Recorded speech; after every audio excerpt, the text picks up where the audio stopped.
Une nouvelle semaine débute. Merci de vous joindre à nous pour vous informer. La visite du secrétaire général de l'ONU et du président de la Commission de l'Union africaine est inopportune, pense la RDC. Le conseiller diplomatique du chef de l'État congolais l'a déclaré à l'AFP en justifiant cette décision par les urgences électorales du pays. Du côté de la MONUSCO, par contre, l'on signifie qu'aucune date sur la visite d'Antoine Guterres n'a été précisée. Très bientôt, l'assainissement des villes et cités de la RDC se fera en collaboration avec une entreprise nord-coréenne œuvrant dans le secteur environnemental. Le ministre congolais de l'Environnement a ainsi échangé avec la délégation de la dite société à cet effet. Amiamba Toubé a promis de soumettre des propositions au gouvernement avec possibilité d'en débattre au Conseil des ministres. Et enfin, publication Exeta édition 2017-2018, la ville de Kinshasa vibre depuis ce week-end au rythme de réjouissance des finalistes du secondaire. Les deux lauréats sont l'une du lycée Sacré-Cœur avec 91% en maths physique et l'autre du complexe scolaire Mafoula avec 90% en commercial informatique. Ces résultats disponibles auprès de sociétés de téléphonie mobile le sont aussi dans un bulletin officiel de l'agence congolaise de presse. Le pouvoir de Kinshasa juge inopportune la visite envisagée par le secrétaire général des Nations Unies et le président de la Commission de l'Union africaine. Au cours d'une déclaration à l'agence France Presse, Kikayabin Karoubi, conseiller diplomatique du président Kabila, justifie cette position de la RDC par les urgences électorales que connaît le pays. Cependant, du côté de la MONUSCO, l'on précise qu'aucune date sur cette double visite n'a été annoncée. Florence Marshall, porte-parole de la mission onusienne, a précisé aussi que il n'y a rien de prévu jusque-là sur une quelconque visite d'Antonio Guterres à Kinshasa. Rappelons qu'il y a quelques mois, le président Joseph Kabila Kabange, au cours d'une conférence de presse, avait demandé aux forces onusiennes de quitter le sol congolais d'ici 2020. C'est en ces termes que le ministre des Mines, Martin Kabweloulou, s'est exprimé après la signature de la charte du Front commun pour les Congo, qui a permis l'adhésion du parti lumumbiste unifié PALU à cette méga plateforme électorale dont Joseph Kabila Kabange est l'autorité morale. Cadre du parti et membre du gouvernement, Martin Kabweloulou était accompagné de son homologue Lambert Matouko. Le directeur du cabinet du chef de l'État, Némi Mouilania, qui a présidé la cérémonie en présence des membres du comité stratégique de la retraite gouvernementale, a félicité les membres du gouvernement du parti lumumbiste unifié. Nous sommes heureux de signer aujourd'hui parce que, en fait, nous sommes au pouvoir avec le président de la République et nous devons l'accompagner jusqu'à la fin de son action. Vous n'engagez donc pas les partis, c'est ça? Je viens de vous dire que nous avons un porte-parole et nous sommes au gouvernement comme représentants du PALU.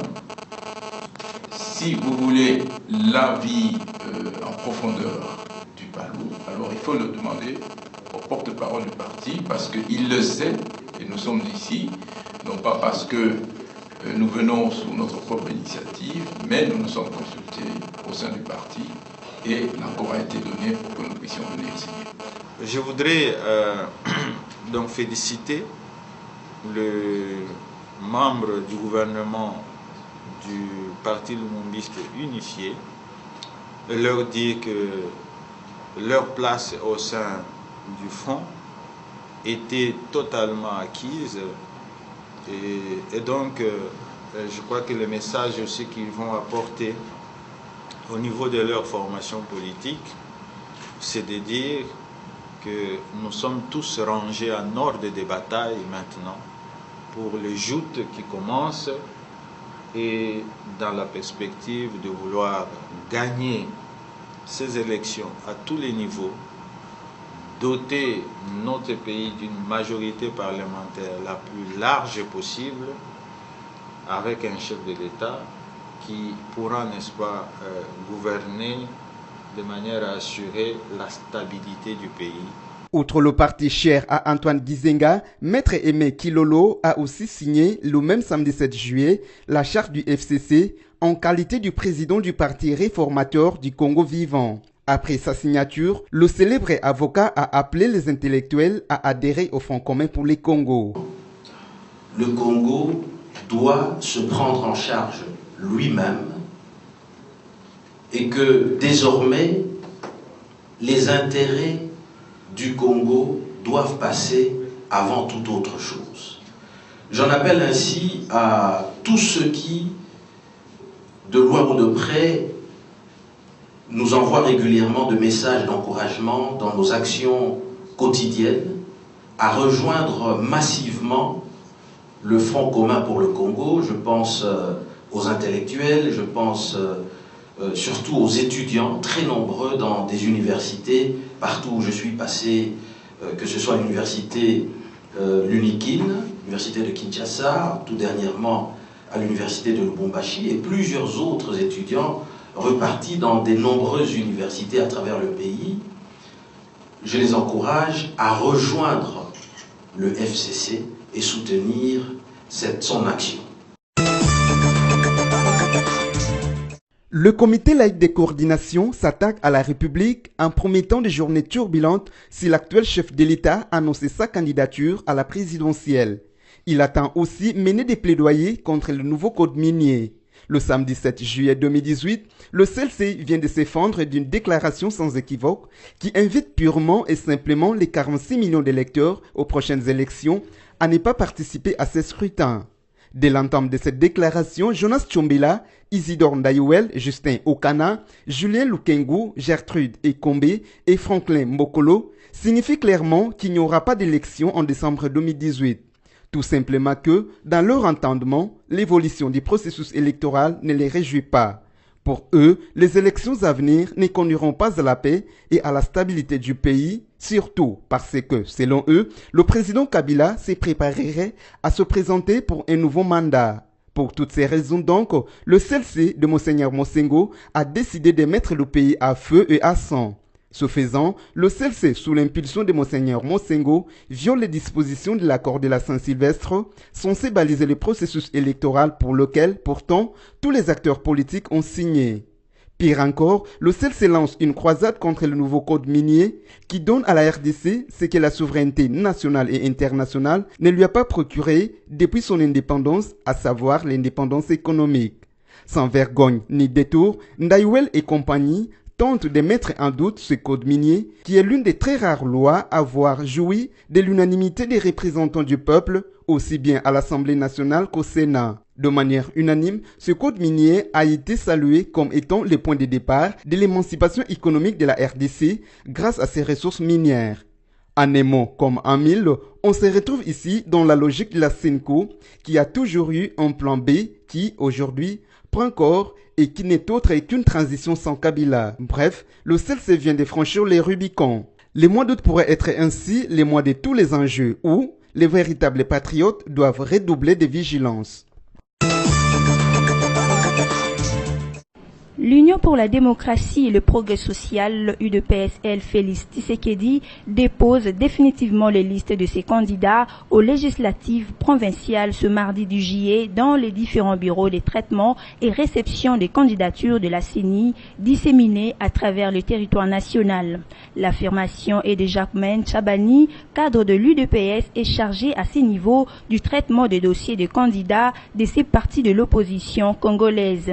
Le parti a payé tous les frais pour ses candidats à la DGRAD et reçu les jetons de bureau de traitement et réception des candidatures de la centrale électorale pour déposer les listes ce mardi, a encore affirmé dans le média Jacquemaine Chabani.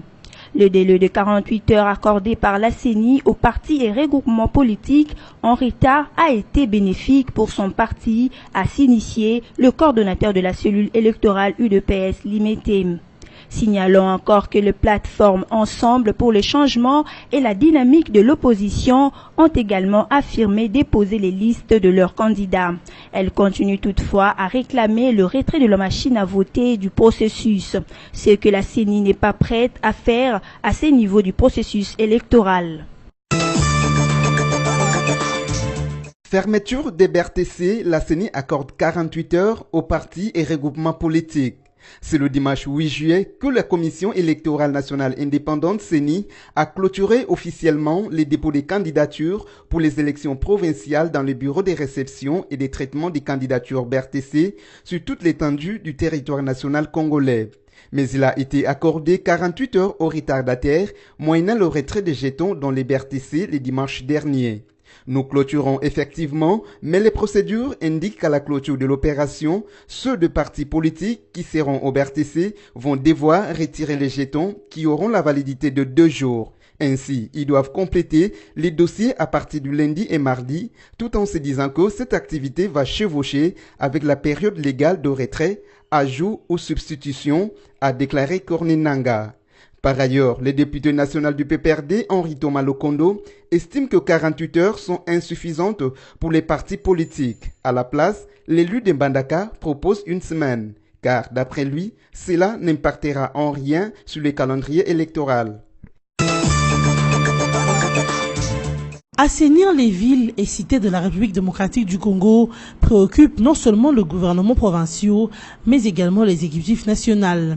C'est dans cette optique que Ami Ambatobe, ministre de l'Environnement, a échangé en début de week-end dernier avec la délégation de Cosco ENC, une entreprise privée nord-coréenne œuvrant dans le secteur environnemental.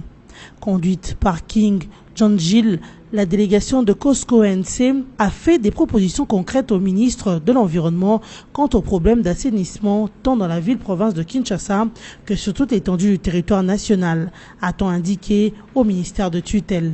Cosco ENC, qui est prête à se déployer à travers la RDC, veut aussi se lancer dans l'assainissement d'eau, la réhabilitation des routes au travers des nouvelles technologies.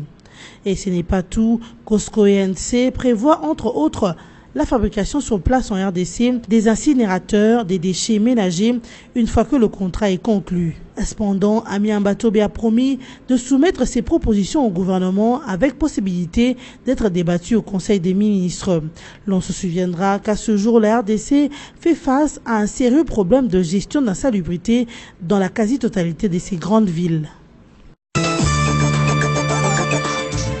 Le ministre de la Santé s'apprête à déclarer la fin de l'épidémie d'Ebola en Équateur. C'est ce qui ressort d'un communiqué du ministre de la Santé qui dresse un bilan de 53 cas atteints d'Ebola, dont 24 personnes guéries et 29 décédés enregistrés dans cette province. Le même communiqué précise que du 3 au 5 juillet 2018, le ministre de la Santé a conduit avec le partenaire une revue stratégique de la riposte pour évaluer la situation épidémiologique actuelle, les avancées avec de la riposte et identifier les activités de surveillance essentielles à poursuivre dans la zone affectée jusqu'à la fin de l'épidémie.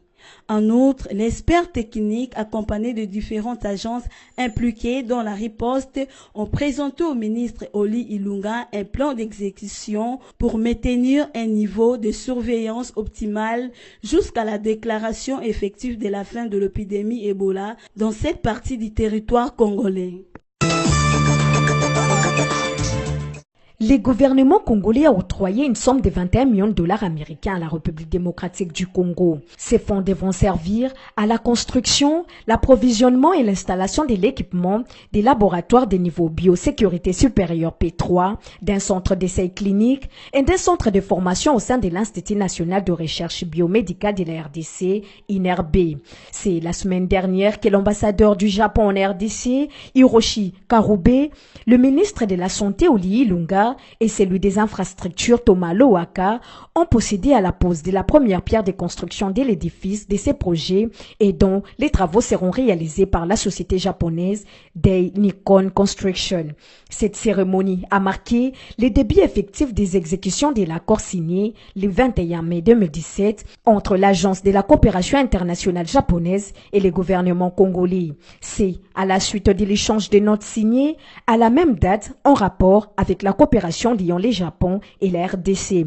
D'après un communiqué de presse de la coopération japonaise JICA, la mise en œuvre de ces projets va renforcer la capacité de l'INRB et du pays tout entier, tant pour la diagnostic des agents pathogènes des maladies infectieuses et parasitaires tropicales que pour les recherches fondamentales. Ces projets vont aussi promouvoir la formation des personnels médicaux et la recherche des surveillances et la gestion des malades. Pour JICA, à travers la dotation des nouvelles infrastructures et la fourniture d'équipements, les nouvelles INRB va davantage constituer un maillot fondamental et précieux pour la lutte contre la maladie en RDC. Les résultats de l'examen d'État édition 2017-2018 sont désormais connus. Le ministre de l'EPSP, Gaston Moussemena Bongala, a remis officiellement les CD contenant les résultats de l'examen d'État aux représentants de sociétés de télécommunications le samedi 7 juillet 2018, peu avant 11h30, heure fixée pour la publication des résultats. Du moins pour Kinshasa, le taux de réussite est de 69% contre 71% l'année dernière. Jusque-là, le meilleur des meilleurs lauréats de la capitale s'appelle Kandolo Bibi Elfi avec 91%, section scientifique, option maths physique. Elle est du lycée Sacré-Cœur. Elle est suivie de Jérémy Tony Koy Omba avec 90%, section commerciale informatique. Il est du complexe scolaire Mafoula, province éducationnelle de la Lukunga. Le patron de l'enseignement primaire, secondaire et professionnel vient de réussir son pari de rendre public les résultats de l'examen d'État édition 2017-2018 dans les 2 semaines de la fin des épreuves de 4 jours tenues du 18 au 21 juin 2018. Gaston Moussemena avait clôturé ses épreuves à Hariwara en territoire d'Aru dans la province de l'Ituri. Il essaie de rappeler que ces résultats sont disponibles et en continu dans un bulletin officiel de l'agence congolaise de presse ACP et auprès de toutes les entreprises de téléphonie cellulaire. Après Kinshasa, suivront les résultats d'autres provinces de la République démocratique du Congo. Les grandes acteurs de la ville-province de Kinshasa ont accueilli dimanche 8 juillet 2018 le coureur cycliste à l'occasion du 6e Tour cycliste international de la République démocratique du Congo. Avec l'itinéraire partant de l'aéroport international d'Ndjili pour chuter au boulevard Triomphal dans la commune de Kassavubu. En passant par le boulevard Lumumba à Limete, les coureurs cyclistes ont été encouragés par la population. Ici, un podium a été aménagé pour la cérémonie des remises des médailles au vu et au su de toute la population quinoise. Débuté le jeudi 28 juin 2018, cette 6e édition du Tour cycliste a accueilli 136 coureurs venus des 15 pays du monde et qui ont voulu arracher le maillot jaune du concours. Patronné par le chef de l'État Joseph Kabila et exécuté par le ministère de Sport et Loisirs que dirige Papi Nyango, de concert avec la Fédération congolaise du cyclisme. La course a connu sa fin dans une ambiance haute en couleurs. C'était en présence du Premier ministre Bruno Tshibala, du gouverneur de la ville-province de Kinshasa André Kimbuta et de plusieurs autres membres du gouvernement. La dernière étape du 6e Tour cycliste de la République démocratique du Congo a été remportée par le coureur hollandais Jacob Boujik qui a aussi gagné le maillot jaune de cette 6e édition. Jimmy Moindo est le meilleur jeune cycliste congolais qui a terminé à la 9e position au classement final. Mesdames, Messieurs, voici de quoi a été constitué ce journal. La visite du secrétaire général de l'ONU et du président de la Commission de l'Union africaine est inopportune, pense la RDC. Le conseiller diplomatique du chef de l'État congolais l'a déclaré à l'AFP en justifiant cette décision par les urgences électorales du pays. Du côté de la MONUSCO, par contre, l'on signifie qu'aucune date sur la visite d'Antoine Guterres n'a été précisée. Très bientôt, l'assainissement des villes et cités de la RDC se fera en collaboration avec une entreprise nord-coréenne œuvrant dans le secteur environnemental. Le ministre congolais de l'Environnement a ainsi échangé avec la délégation de la dite société à cet effet. Amien Batoubé a promis de soumettre des propositions au gouvernement avec possibilité d'en débattre au Conseil des ministres. Et enfin, publication Exeta édition 2017-2018, la ville de Kinshasa vibre depuis ce week-end au rythme de réjouissance des finalistes du secondaire. Les 2 lauréats sont l'une du lycée Sacré-Cœur avec 91% en maths physique et l'autre du complexe scolaire Mafoula avec 90% en commercial informatique. Ces résultats disponibles auprès de sociétés de téléphonie mobile le sont aussi dans un bulletin officiel de l'agence congolaise de presse. Cette édition d'information est terminée. Merci de l'avoir suivi.